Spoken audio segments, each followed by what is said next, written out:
প্রিয় বন্ধুরা, কেমন আছেন? আশা করি ভালো। আজকে আমি যে বিষয়টি নিয়ে আলোচনা করব সেটা হচ্ছে শ্রীকৃষ্ণের ভগবান হয়ে ওঠার গল্প। একই সৃষ্টি শ্রীকৃষ্ণকে কেউ বলে ভগবান, কেউ বলে ঘাতক বা খুনি, আবার কেউ বলে লম্পট বা চরিত্রহীন বা লুচ্চা। কেমন বুঝলেন? একই শ্রীকৃষ্ণ কেউ বলে ভগবান বা ঈশ্বর শ্রীকৃষ্ণকে, আবার কেউ বলে উনি ছিল ঘাতক, আর কেউ বলে উনি একজন লম্পট বা দুশ্চরিত্র। তাহলে একের ভিতরে তিন, তাই না?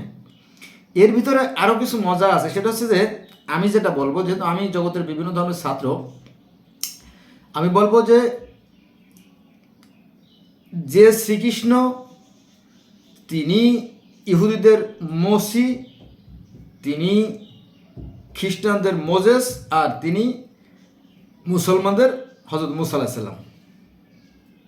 জটিল বিষয়, তাই না? তাহলে এখানে কয়টা ধর্ম চলে আসলো? পৃথিবীর বর্তমানে যে 5টা ধর্ম রাজত্ব করতেছে তার 4টে ধর্মই চলে আসলো এখানে। বর্তমান পৃথিবীতে ইহুদি, খ্রিস্টান 2, বৌদ্ধ 3, সনাতন 4, আর মুসলমান এই 5টা ধর্ম প্রাধান্য বিস্তার করছে। তো তার ভিতরে 4টে ধর্মই চলে আসতেছে। একটা হচ্ছে বৈদিক ধর্ম বা সনাতনী বা হিন্দু। বৈদিক, সনাতন, হিন্দু একই একই একই অর্থ। আর ওদিকে বুদ্ধ দ্বিতীয়, তারপরে ইহুদি, খ্রিস্টান, মুসলমান। কিন্তু এগুলো মানুষের জানে না। আর এগুলো জানতে হলে প্রচুর প্রচুর লেখাপড়া করা দরকার, জানা দরকার। কিন্তু ওই যে সেটাও আমাদের হয়ে ওঠে না। ওই যে ধার্মিকতার অহংকারের কারণে, যে আমার ধর্ম বড়, আরেকজন বলতেছে আমার ধর্ম বড়, আরেকজন বলতেছে আমার ধর্ম কি আমার ধর্ম বড়। এই ফলে প্রকৃত যে সত্য বিষয়টা সেটা আসলে আর পাওয়া সম্ভব হয় না। কিন্তু আমি দীর্ঘদিনের চেষ্টায় সেটা আয়ত্ত করেছি, এটা আর কি। আচ্ছা, মূল আলোচনায় যাই।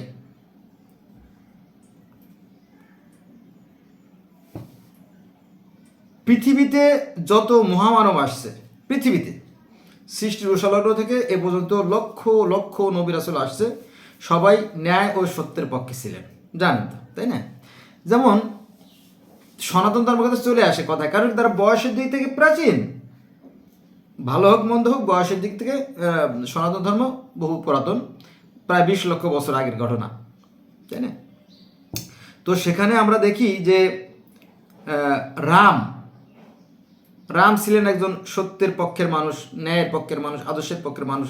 আর তার বিপরীত শক্তি যে ছিল, সে ছিল রাবণ।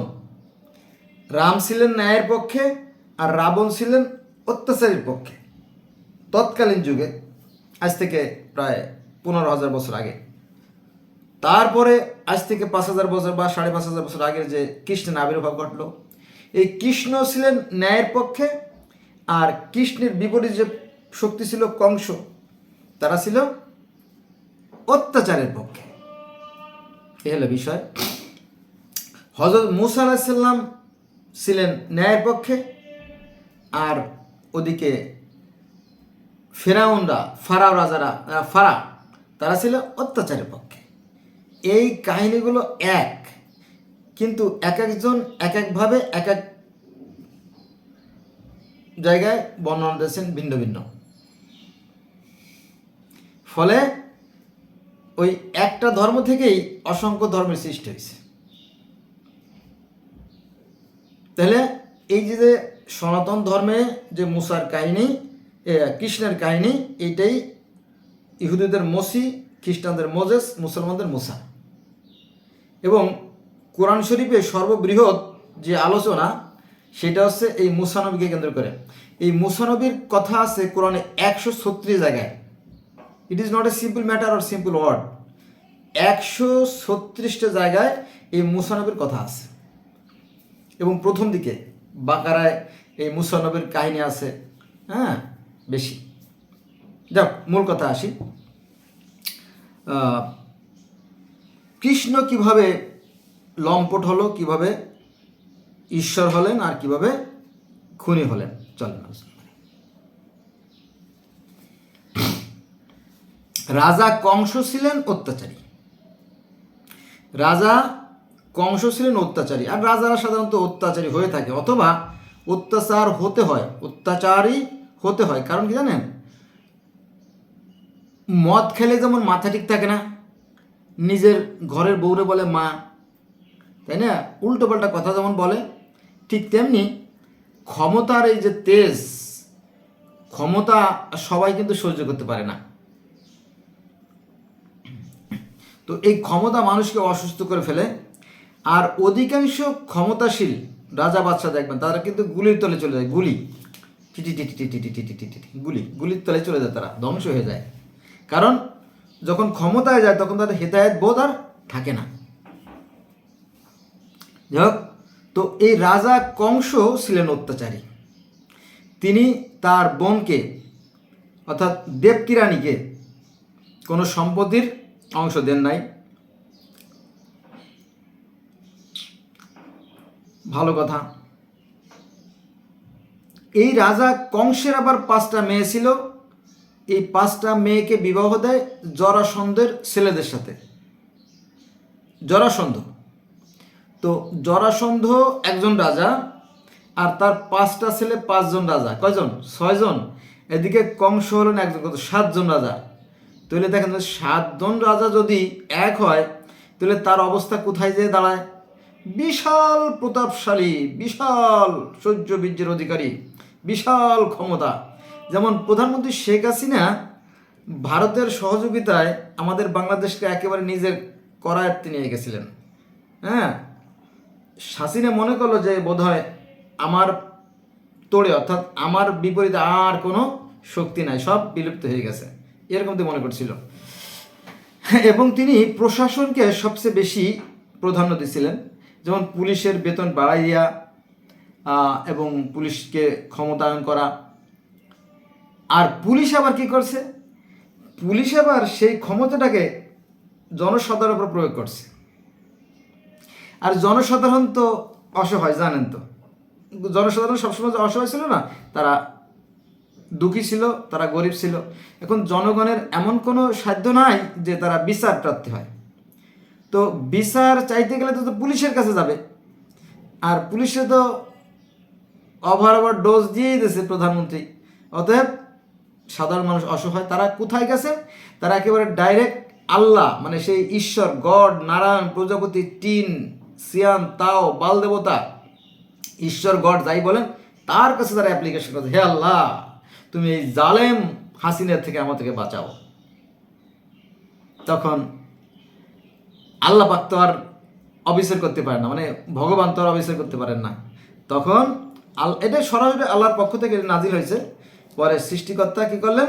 গজব নাজিল করলেন হাসিনার পর। হাসিনা এবং হাসিনার সাঙ্গভঙ্গ যারা ছিল তারা পালায় ভারতে চলে যেতে বাধ্য হলেন। যদিও আমি হাসিনার অমঙ্গল চাই না, আমিও গোপালগঞ্জের ছেলে, কিন্তু তার কর্ম তাকে খেয়ে ফেলছে। এখন পুলিশে কীভাবে অত্যাচার করছে জানেন? পুলিশে যেমন নড়াইল জেলার লোহাগাড়া থানার বর্তমান যে ওসি তদন্ত, তার নাম আছে রাজেশ। গত আগস্ট সেপ্টেম্বর মাসে আমার এক রিলেটিভ সেখানে গেছিল মামলা করার জন্য, কিন্তু মামলা নেয় নাই। কারণ উনি টাকা খেয়ে ওদের মামলা নেয় নাই, ফেরত দিয়েছে। সাংবাদিকের মাধ্যমে সংবাদ সম্মেলন করা হয়েছে, সাংবাদিকরাও জানে বিষয়টা, কিন্তু তারপরেও সঠিক তদন্ত করা নেই। কারণ কি? টাকার জায়গা বিক্রি হয়ে গেছে। আর যেহেতু হিন্দু লোক রাজেশ, উনি তো ভালো পরামর্শ দেবে না, ভালো কাজও করবে না, কারণ তাদের টাকার সে সুযোগ বুঝে টাকা নিয়ে এনেছে আর কি, এগুলো একটা অন্যায়। আবার গোপালগঞ্জ জেলা, গোপালগঞ্জ প্রধানমন্ত্রী শেখ হাসিনার যে জেলাটা, গোপালগঞ্জের যে এক আসন কাশিয়ানিতে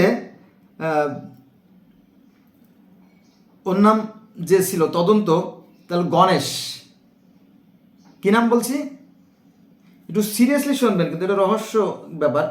গণেশ, এই এই এই তদন্ত অফিসারের নামই গণেশ, তাকে আমি চিনি এবং তার তথ্যপত্র আমার কাছে আছে।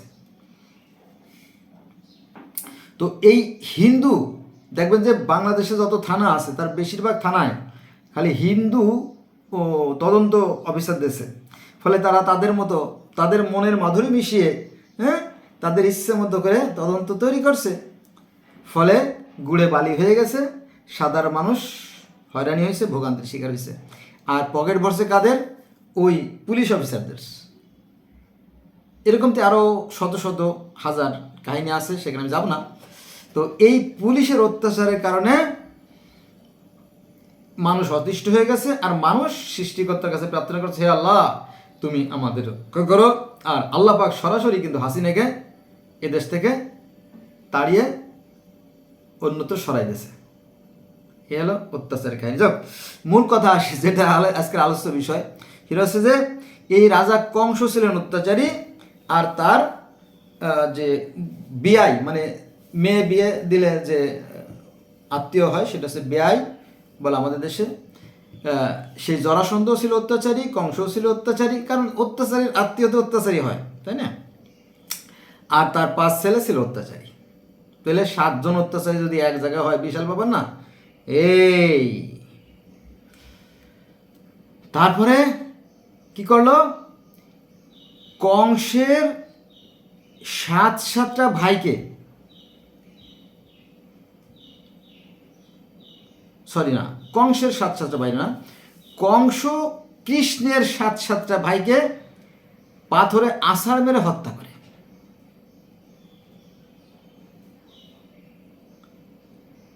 কৃষ্ণের, অর্থাৎ শ্রীকৃষ্ণ, তাকে ভগবান বলা হয়, এই শ্রীকৃষ্ণের ভাই ছিল অনেকগুলো। তো সেই প্রত্যেকটা ভাইকে পাথরে আছড়ে মেরে মেরে হত্যা করা হয়। কে হত্যা করছে? এই কংস, রাজা কংস। চিন্তা করেন কত বড় অত্যাচারী। তারপরে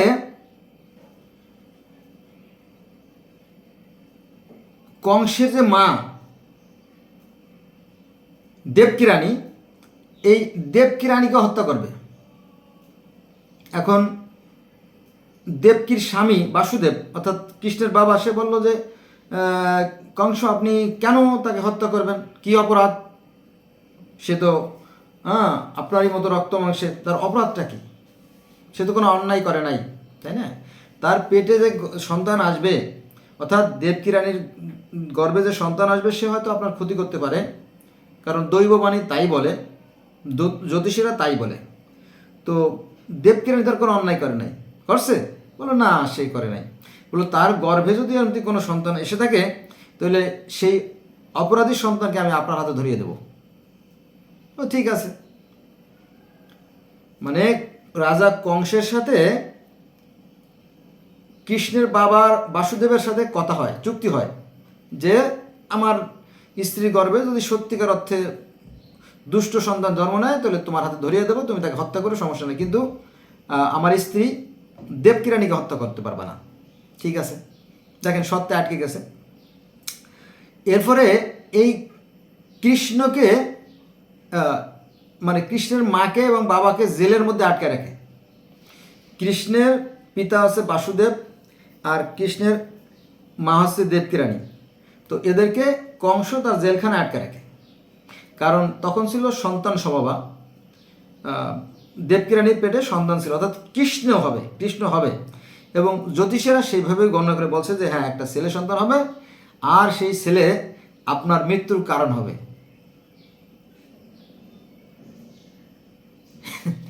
সৃষ্টিকর্তার লীলা তো, এটা বুঝতে হবে। তো যখন জ্যোতিষীরা গণনা করে বলল যে আপনাকে হত্যা করবে এই কৃষ্ণ, বলে অসম্ভব, যত পুরুষ ছেলে আসে সব হত্যা করে ফেলো, একটাও রাখবে না। এই কাহিনী কিন্তু সনাতন ধর্মে আছে, ইহুদি ধর্মে আছে। ওই যে শিশু হত্যা, ফেরাউনরা নির্দেশ দিছিল যত শিশু আসে হত্যা করে ফেলো, ওই কাহিনী, কৃষ্ণের বেলার যে কাহিনী, ওই কাহিনীটা ঘুরে ফিরে আসছে ইহুদি ধর্মে আসছে, খ্রিস্টান ধর্মে, খ্রিস্টান ঘুরে ঘুরে ইসলাম ধর্মে আসছে বা কোরআনে আসছে। এটা আর কি বিষয়। কিন্তু এটা জটিল বিষয় বন্ধুরা, এটা কিন্তু জটিল, এত সহজ না, সবাই জানে না। তো কৃষ্ণ কি করলো? কৃষ্ণ তার মায়ের গর্ভে, তো কৃষ্ণের জন্ম হলো। কৃষ্ণের জন্ম হলে তারপরে ওদিকে ঈশ্বর যিনি আল্লাহ, যিনি ইলাহ, যিনি গড, যিনি রাব্বুল আলামিন, তিনি কি করলেন? তিনি ফেরেশতা পাঠিয়ে দিলেন, সেই জ্যোতিময়, নূরময়, আলোকময় সেই ফেরেশতা, অগ্নিরূপ জ্যোতি। সেই জেলখানার ভিতরে সেই জ্যোতিটা, আলোটা ঢুকে গেছে। চিন্তা করেন, জেলখানার ভিতরে, কঠিন জেল, শত শত হাজার হাজার প্রহরা, হাতে কাতরা, বল্লম, টিঠে, রামদা, ঢাল, সড়কি, তলোয়ার সব আছে।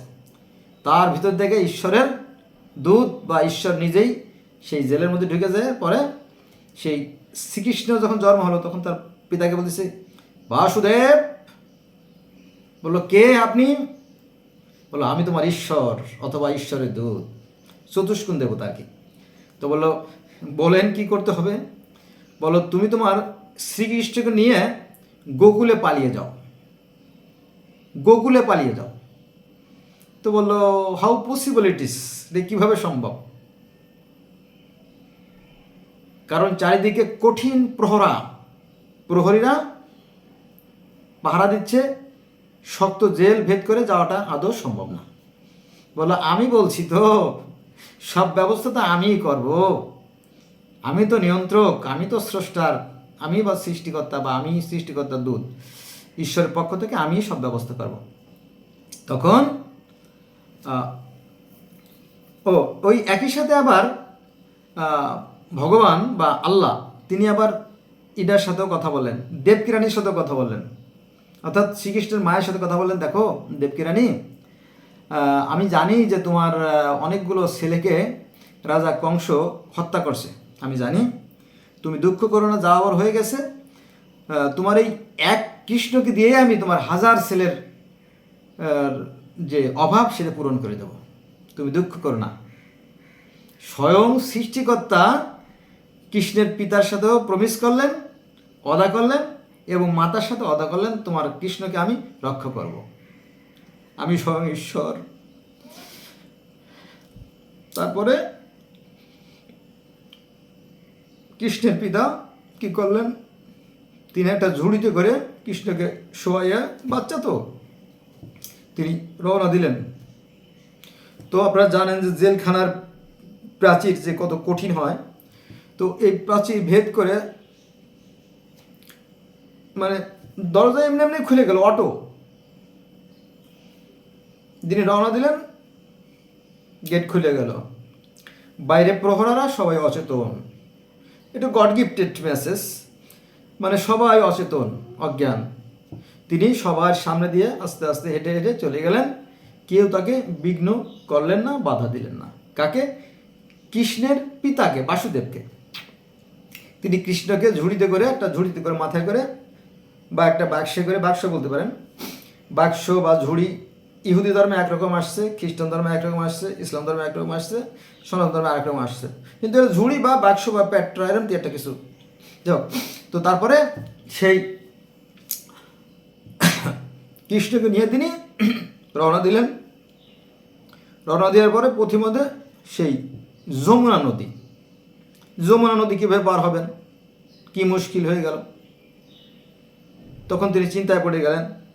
তখন ঈশ্বর আবার আরেকজন দূত পাঠাই দিলেন, এটা শৃগাল, মানে শিয়াল পানির মধ্যে হেঁটে হেঁটে নদী পার হয়ে যাচ্ছে। তো এটা দেখে আবার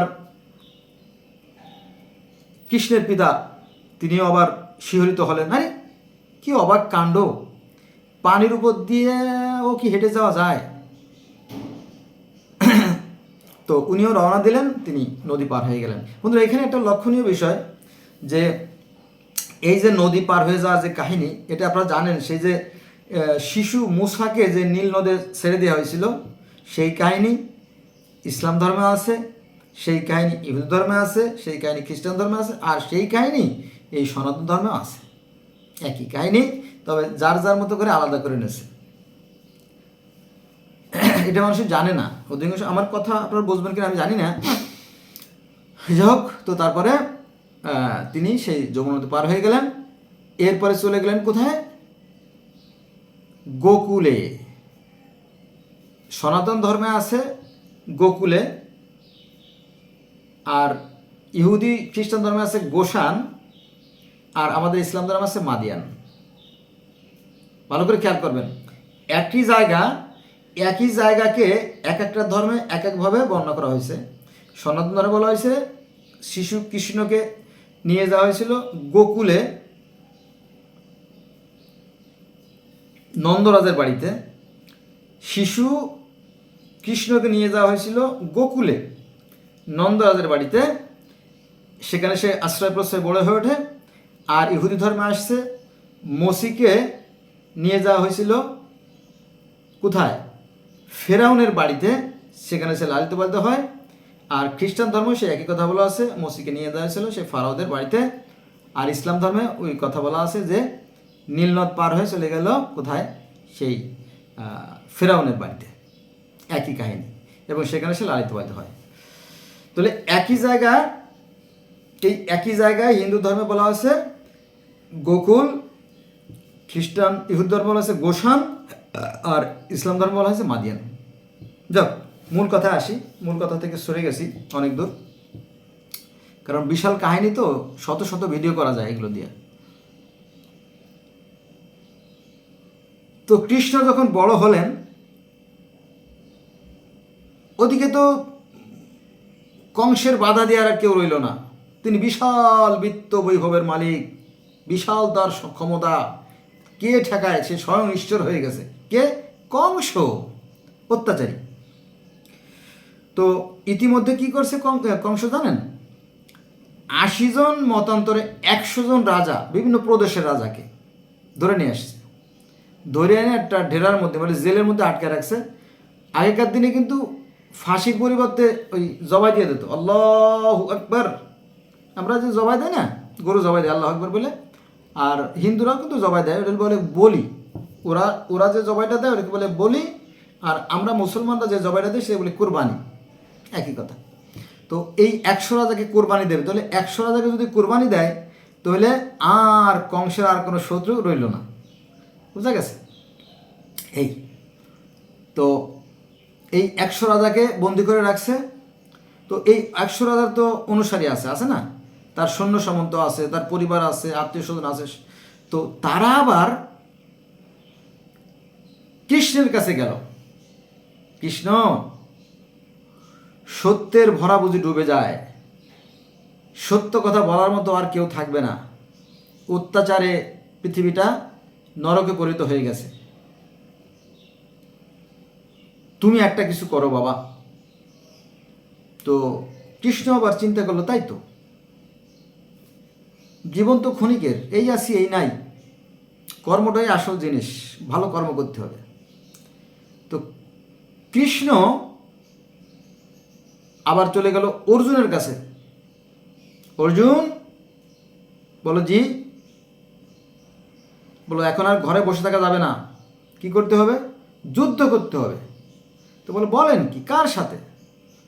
বলো যে কংসের সাথে, কারণ তার অত্যাচারের মাত্রা এতই বেড়ে গেছে যে এটাকে ধ্বংস না করলে আর নয়।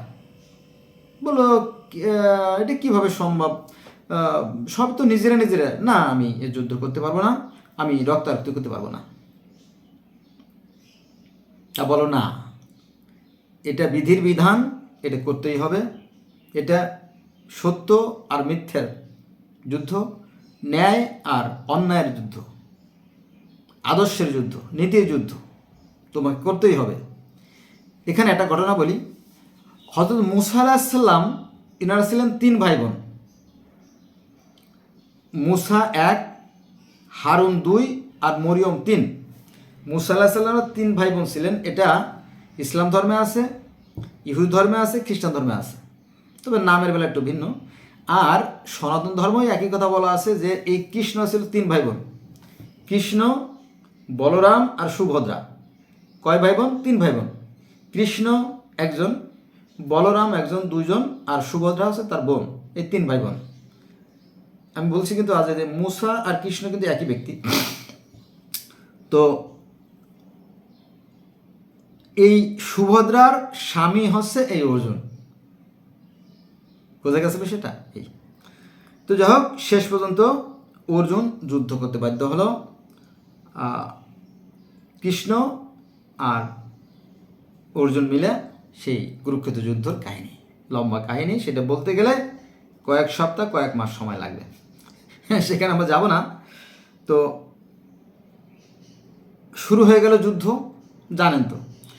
এই যে যে যুদ্ধর সময় যে কৃষ্ণের সাথে অর্জুনের যে কথাগুলো হয়েছিল, কৃষ্ণের সাথে, মানে কৃষ্ণ তো ভগবান, তাই না, কৃষ্ণের সাথে অর্জুনের যে কথাগুলো হয়েছিল, সেই কথাগুলোকে নিয়ে যে গ্রন্থ, সেটা হচ্ছে ভগবত গীতা। আর এই কথাটা দেখেন, এখানে কিন্তু তারা কিতাব রচনা করছে, অর্থাৎ কৃষ্ণের সাথে অর্জুনের যে কথাগুলো হয়েছিল, ডায়লগ যেটা কথোপকথন হয়েছিল, সেটা নিয়েই কিন্তু ভগবত গীতা। আর আমাদের ইসলাম ধর্মে আছে যে মুসাকে আল্লাহ পাক সেই তুর পাহাড়ে কিতাব দান করেছিলেন, এটা আছে ইসলাম ধর্মে। আর ইহুদি খ্রিস্টান ধর্মে আছে যে স্বর্গ থেকে খুদাই করা পাথরে বানিয়ে এনে ঈশ্বর বা ইলা বা রাব্বি বা গড বা অলমাইটি ক্রিয়েটর, তিনি কী করলেন, মুসার কাঁধে তুলে দিলেন দুটো ফলক, যাকে বলা হয়, বাংলায় বলা হয় 10 আজ্ঞা, বা ইংলিশে বলা হয় 10 কমেন্ডমেন্টস। হলো বিষয়, এই একই কাহিনী, সনাতন ধর্ম, ইহুদি ধর্ম, খ্রিস্টান ধর্ম, ইসলাম ধর্মে এই একই মুসার কাহিনী, কিন্তু সাধারণ মানুষ জানে না, লাখে একজন জানে বিনা সন্দেহ। আপনি কিভাবে জানলেন? আমি যেহেতু জগতের বিভিন্ন ধরনের ছাত্র, দীর্ঘদিন ধরে আমি এটা রিসার্চ করে আমি জানতে পারছি আর কি। যাও, তারপরে অর্জুন বারবার বলছিল যে ওই পাশে নানা, এই পাশে মামা, ওই পাশে খালু, ওই পাশে ফুফা, ওই পাশে ভাই, এই পাশে দুলাভাই, তো নিজেরা কেন রক্তারক্তি করবো? বলো, এটা করতে হবে, উপায় নাই, কারণ তারা মৃত, তারা অন্যায়ের পথে আছে, তারা মৃত, তারা ধ্বংস হবে, আর আমাদের মাধ্যমে হবে, এটাই বিধির বিধান। শুরু কর, তলোয়ার চালাও, ডিসুম ডিসুম। এই শুরু হয়ে গেল যুদ্ধ, সেই কুরুক্ষেত্রের যুদ্ধ। তো যেটা বলছিলাম যে 18 দিনে যে 18টা পর্ব, সেই 18টা পর্ব নিয়েই কিন্তু ভগবত গীতা।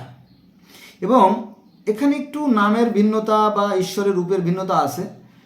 যেমন ভগবত গীতার 11 অধ্যায়ের 12 নম্বর শ্লোকে বলা আছে যে ঈশ্বর হচ্ছেন সহস্র সূর্যের ন্যায় জ্যোতিময়।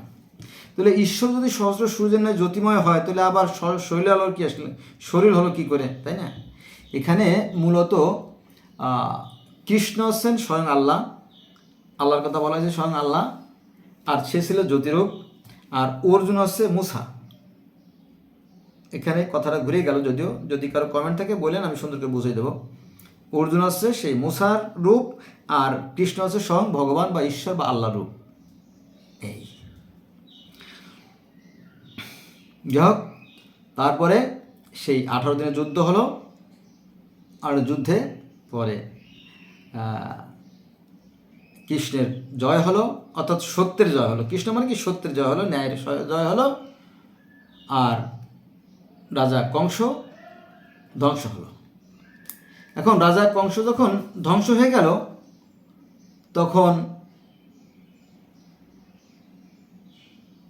কংসের একজন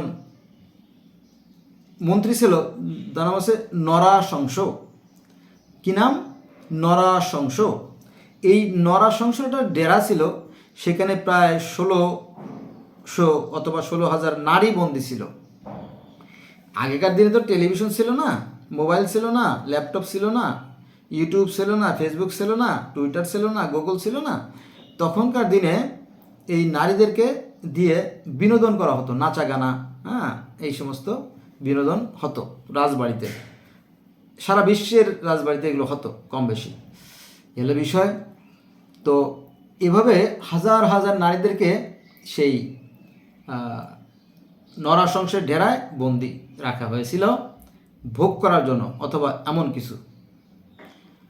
তারপরে কৃষ্ণ যখন জয়লাভ করলো, অর্থাৎ সত্যের যখন জয় হলো, তখন বলল এই নারীদেরকে মুক্ত করে দাও, এরা যার যার ভাই পিতার সংসারে নিরাপদে চলে যায়। কিন্তু তখন আবার কৌলনী প্রথা ছিল, কৌলন্যী প্রথা, কুলিন্য প্রথা, বংশের মর্যাদা। তো অনেকে চিন্তা করে, হায় হায়, আমার মেয়েকে ধরে নিয়ে গেছে, এখন তারে যদি আমি আবার ঘরে ফিরে আনি তাহলে আমার পুরো পরিবার ধ্বংস হয়ে যাবে। মানুষে বলবে যে অমুকের মেয়ে ধর্ষিত হয়েছে, অথবা তাকে নিয়ে যাওয়া হয়েছিল জেলখানায়, তখন আমার বাকি যে 5-7টা মেয়ে আছে তার কপাল পড়বে, এই মেয়েদেরকে আমি বিবাহ দিতে পারবো না। তখন ওই নারীদেরকে আর কেউ নিতে আসে নাই। তখন এই দেখেন ঘটনা, এই যে যে কৃষ্ণের যে বহু স্ত্রী কোথা থেকে আসলো। কৃষ্ণ কিন্তু নিঃসন্দেহে একজন মহান ব্যক্তি ছিলেন, নিঃসন্দেহে মহান ব্যক্তি ছিলেন। তো যেহেতু তিনি জীবনকে বাজি রেখে অন্যায়ের বিরুদ্ধে সংগ্রাম করছেন এবং অত্যাচার থেকে বিলুপ্ত করছেন, এ ব্যাপারে নিঃসন্দেহে কোনো সন্দেহ নয় কৃষ্ণ ভালো মানুষ ছিল। তো কৃষ্ণ এই হাজার হাজার নারীদেরকে মুক্ত করে দিল যে যাও তোমরা নিরাপদে যার যার ঘরে ফিরে যাও, কিন্তু কেউ যাতে রাজি না, আর তাদেরকে কেউ নিতেও আসেনি, কারণ তখন তো ছিল বনে জঙ্গলে ঘেরা, খালি গাছপালা, বন জঙ্গল, বাঘ সাপ, মানুষ তো ছিল কম। যাই হোক, তারপরে কেউ নিতে আসে নাই, কি মুশকিল। তখন আবার এই কৃষ্ণ বলল যে শোনো, যদি এই নারীদের তো কোনো দোষ নাই, নারীদের কোনো দোষ আছে? এই নারীদেরকে, নিরাপদ নারীদেরকে তারা অত্যাচারীরা ধরে নিয়ে আসছে, পথ দিয়ে যাচ্ছিল ধরে নিয়ে আসছে, অথবা বাড়ি থেকে ধরে নিয়ে আসছে। ওদের তো কোনো অপরাধ নাই, নারীদের কোনো অপরাধ আছে? কোনো অপরাধ নাই, বরং তাদের প্রতি অত্যাচার করা হয়েছে, বরং তাদেরকে সহানুভূতি দেখানো উচিত, তাই না? এই নারীদের এলে বিষয়। তো কেউ আসে নাই। তখন কৃষ্ণ আর একটা ভালো কাজ করছে। বলো অর্জুন, বলো জি ভগবান, যদি এই নারীদেরকে কেউ না নিতে আসে তাহলে এরা আমার বোন, প্রয়োজন এদের প্রত্যেককে আমি স্ত্রীর সম্মান দান করব, মানে স্ত্রীর মর্যাদা দিয়ে রেখে দেব। কারণ তারা তো অন্যায় করে নাই। তারা কি অন্যায় করছে? অন্যায় করে নাই, বরং তাদের প্রতি অত্যাচার করা হয়েছে এই নারীদের প্রতি। দেখেন এখানে যে মূল বিষয়, এটা কিন্তু জানে না এই নারীরা কি অপরাধ করছে, না অপরাধ করে নাই। তারা তো একটা সুন্দর জীবন পেতে পারতো না, কিন্তু তাদেরকে অত্যাচার করা হয়েছে, তাদেরকে ধরে নিয়ে আসা হয়েছে, তাই না? আইনে জেলে আটকে রাখা হয়েছে, অথবা ভোগ করা হয়েছে, বা ধর্ষণ করা হয়েছে। এজন্য তো ওই নারীদের কোনো দোষ নাই, আছে? দোষ নেই, কোনো দোষ নেই, বরং তাদেরকে সহানুভূতি দেখানো উচিত। তো সেই সহানুভূতি কে দেখাইছে? কৃষ্ণ স্বয়ং বলছে যে ওরা আমার বোন অথবা আমার স্ত্রী, এর মর্যাদা ওদেরকে আমি দেবো। এই জন্য কৃষ্ণের অনেক স্ত্রী, 16,108 জন স্ত্রীর কথা বলা হয়, আসলে তা না। কৃষ্ণের আসলে স্ত্রী ছিল মাত্র 3 জন, নামটাই ভুলে যাচ্ছি। একজনের নাম হচ্ছে রুক্মিণী, একজনের নাম হচ্ছে জাম্বুবতী, আর একজন, মানে 3 জন ছিল। আসলে অরিজিনাল স্ত্রী ছিল কৃষ্ণের মাত্র 3 জন। কিন্তু দেখবেন অন্য ধর্মের লোক যারা, যেমন আমাদের, আমি মুসলমানের সন্তান, আমাদের যারা আলেম তারা বলবে যে কৃষ্ণের 16,000 বউ ছিল। আসলে সঠিক না। সে এদেরকে সম্মান দিছিল যে যেহেতু এরা ধর্ষিত হয়ে গেছে, এরা অত্যাচারিত হয়েছে, এদেরকে যদি তার মা বাপ ভাই বোন যদি ফিরে না নেয় তাহলে তাদেরকে আমি সসম্মানে আমাকে আশ্রয় দেবো, অর্থাৎ তাদেরকে আমি স্ত্রী মর্যাদা দেবো, এই এরকম একটা কথা বলছিল। এটা হচ্ছে রূপক। কিন্তু আলেমরা এই কথাটাকে বাজে কথা বানিয়ে ফেলাইছে, বলে যে কৃষ্ণের 16,000 বউ ছিল। আসলে তা না। হ্যাঁ, এই কথা আবার সত্য, তিনি কিন্তু তাদেরকে স্ত্রীর সম্মান দিয়েছিলেন। ঠিক আছে, এটা জটিল বিষয়। যাক, তারপরে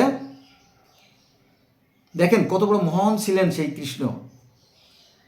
একদিকে জীবন বাজি রেখে অত্যাচারী কংসকে ধ্বংস করছে, দ্বিতীয়ত এই যে 100 রাজা, ওই যে যাদেরকে জবাই দেওয়ার জন্য কংসের সে ডেরার মধ্যে রাখছিল, তাদেরকেও মুক্ত করে দিয়েছে। আবার এই যে নারীদেরকে স্ত্রী মর্যাদা দিয়েছে। দেখেন কৃষ্ণের কত গুণ। 1 নম্বরে কৃষ্ণ অন্যায়ের বিরুদ্ধে যুদ্ধ করছে, অর্থাৎ অত্যাচারী কংসের বিরুদ্ধে যুদ্ধ করছে জীবনে বাজি রেখে, নাম্বার 1। দ্বিতীয়ত 100 রাজাকে উদ্ধার করছে, 2। তৃতীয়ত এই যে অত্যাচারী বা ধর্ষিত যে নারীদেরকে যাদেরকে উদ্ধার করছিল, উদ্ধার করে আবার তাদেরকে স্ত্রীর মর্যাদা দিয়েছে। তাহলে কি অনেক গুণে গুণ, অনেক গুণে গুণান্বিত এই কৃষ্ণ? হ্যাঁ, অনেক গুণে গুণান্বিত ছিল। এই যে যে কৃষ্ণ জীবনেরকে বাজি রেখে যে অত্যাচারী কংসের বিরুদ্ধে যুদ্ধ করলো, ফলে এই রাজা যারা, এই রাজারা প্লাস রাজার অনুসারীরা বা ওই যে 16,000 স্ত্রী, এরা সবাই বলো যে তুমি বাবা মানুষ না, তুমি ভগবান। এই হলো শ্রীকৃষ্ণ ভগবান। আসলে তিনি ভগবান, কারণ তিনি ভগবানের মধ্যে তো কাজ করছিলেন।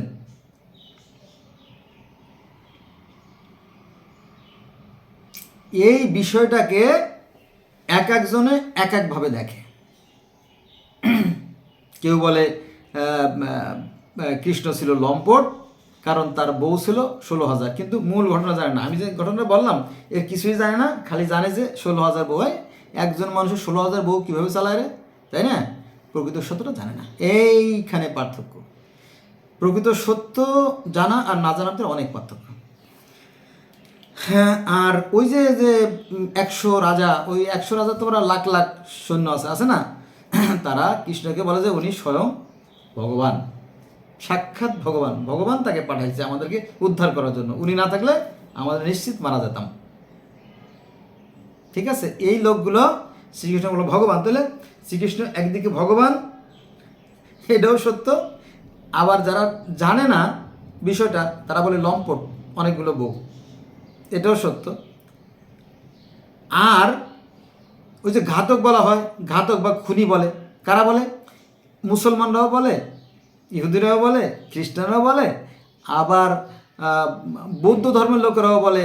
বৌদ্ধ ধর্মের লোকেরা আছে, আমার কাছে একটা বই আছে বৌদ্ধ ধর্মের, সেখানে লেখা আছে যে কৃষ্ণ হচ্ছে ঘাতক, কারণ সে ওই যে 40 লক্ষ, কত 40 লক্ষ লোককে হত্যা করছিল সেই যুদ্ধে। একটু কম আছে সংখ্যা, 39,000 কত কত কত জানি, যাও হলো বিষয়। কিন্তু তারা তো ছিল অত্যাচারী, এজন্য তাকে হত্যা করা হয়েছে, এলো বিষয়। এজন্য ওই যে 40 লাখ লোক নিহত হলো, এই জন্য কৃষ্ণকে বলা হয় ঘাতক বা খুনি। বোঝা গেছে বিষয়টা? আর কেউ কেউ বলে যে কুরুক্ষেত্র যুদ্ধ ইচ্ছে করলে, কৃষ্ণ যদি ইচ্ছে করতো তাহলে কুরুক্ষেত্র যুদ্ধ হতো না। কৃষ্ণ ইচ্ছে করলে কুরুক্ষেত্র যুদ্ধ হতো না, তিনি ইচ্ছে করলে এই যুদ্ধটাকে বন্ধ করতে পারতেন। কৃষ্ণ যদি চাইতো তাহলে এই যুদ্ধ হতো না, কারণ মূল ভূমিকা তো কৃষ্ণের, কিন্তু এটা তো অবধারিত। যেমন নবী মোহাম্মদ সাল্লাল্লাহু আলাইহি সাল্লাম মদিনা জীবনের 10 বছরের 97টি যুদ্ধ করছে। এটা কি আসলে যুদ্ধ? না, যারা জালেম, যারা অত্যাচারী, তাদের বিরুদ্ধে যুদ্ধ। আবার এই যে বর্তমানে যে আমি আপনাদের সাথে কথা বলতেছি না, গতকাল ছিল 16ই ডিসেম্বর, আজকে হলো 17/12/2025 সাল, বুধবার। এই যে কথা বলতেছি আপনাদের সাথে আজকে এই মুহূর্তে,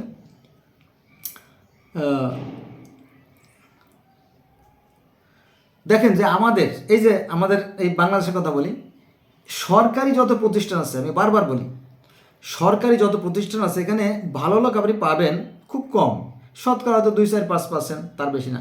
বেশিরভাগই জালেম অত্যাচারী, বেশিরভাগই লোক জালেম অত্যাচারী। হ্যাঁ, খালি মানুষের মতো চেহারা দেখবেন, কিন্তু ভিতরে পশুত্বতে ভরা।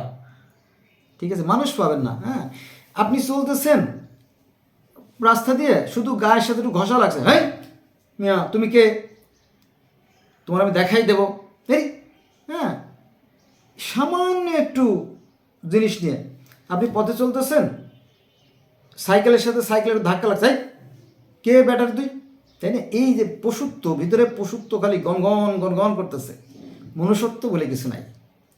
ঠিক আছে, এই জন্য একজন কবি একটা গান গাইছে, বন্ধুরা আপনারা তো জানলেন তাই না, যে শ্রীকৃষ্ণ যেহেতু অত্যাচারীকে পতন ঘটাইছে এজন্য তিনি ভগবান, এবং 100 রাজাকে মুক্ত করেছেন সেই জন্য ভগবান, আবার এই 16,000 নারীকে মুক্ত করেছেন সেজন্য ভগবান। অনেক গুণ কৃষ্ণ ছিল, কিন্তু বিপরীত পক্ষ আছে, তারা শুধু দোষগুলো ধরে যে সে নাকি লম্পট। না, আসলে তা না, কারণ এতগুলো বউয়ের দরকার ছিল না। আর কংসের একজন কৃষ্ণের একজন ছেলে ছিল, তার নাম হলো শম্ভু। এটা নিয়ে পরে বিস্তারিত আলোচনা করব। তো একজন লোকে গান গাচ্ছিল, আমি হাটে মানুষ ঘাটে মানুষ, আমি হাটে মানুষ ঘাটে মানুষ, মাঠে মানুষ দেখতে পাই, মানুষের মনুষ্যত্ব নাই। ও ভাই রে ভাই, মানুষের মনুষ্যত্ব নাই। বাঘে না বাঘ মারে, কুকুরে না কুকুর মারে, এই মানুষ হয়ে করছে মানুষ খুন। মানুষের নাই শুয়োরের গুণ, ও ভাই রে ভাই, মানুষের মনুষ্যত্ব নাই। এই যে দেখেন যে ভাবিতে লাগে কষ্ট, পশু না মানুষ শ্রেষ্ঠ। দেখেন এই যে যে কবি গানটা লেখছেন, কে লেখছেন আমি জানি না, তো এই কথার সাথে কোরআনের কথাই মিলে যায়। কারণ কোরআনে বলা আছে যে কিছু মানুষ আছে যারা দেখেও দেখে না, আর শুনেও শোনে না, আর বুঝেও বোঝে না, তারা চতুষ্পদ জন্তুর চেয়ে নিকৃষ্ট। কার কথা? কোরআনের কথা, আল্লাহর কথা।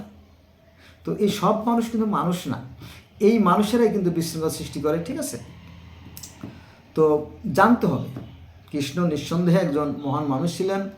হ্যাঁ, তার মার নাম ছিল দেবকীরানী, পিতার নাম বাসুদেব, আর ভাইয়ের নাম বলরাম, বোনের নাম সুভদ্রা, আর অর্জুন ছিল তার বোনের স্বামী, ইত্যাদি ইত্যাদি, আরও নানা ছিল ইত্যাদি ইত্যাদি। অন্যদিন আলোচনা করবো। আজকে এ পর্যন্ত রইল, অনেক লম্বা হয়ে গেছে ভিডিও। যারা দেখছেন এত সময় ধৈর্য ধরে, তাদের জন্য রইল শুভকামনা। সবাই ভালো থাকবেন। আল্লাহ হাফেজ।